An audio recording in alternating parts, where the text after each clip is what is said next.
मेरे नाल चाचा अजीज़ुर रहमान मौजूद हैं।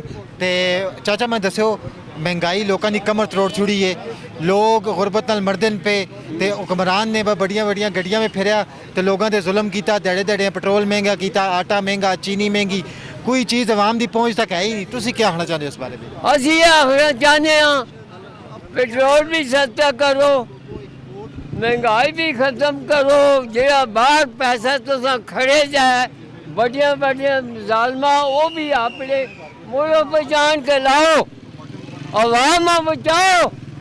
फौज का भी यह जाए, फौज बड़ा एक हज़ार मुल्क बचाने वाली फौज ही है। खुदा वास्ते कर का संग बचाओ, ऐसा ऐसा जी सफाई करो, पेट्रोल सस्ता करो, आटा सस्ता करो।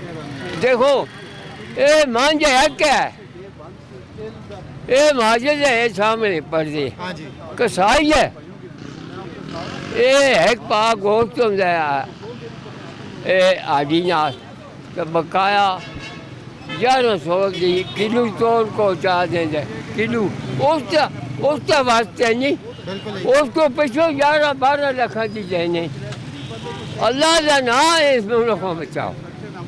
121 साल मेरी उम्र है, असी आते हैं जी बाहर दौलत है, वो इतना कहनाओ तुसी है, उस नाल अपना सरमाया अपने मुल्क पर लाओ, बाहर ना लाओ।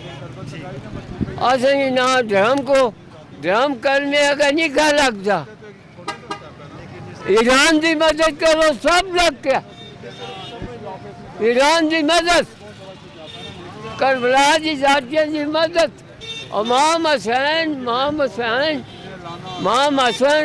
उन्हें जातियाँ मदद करो।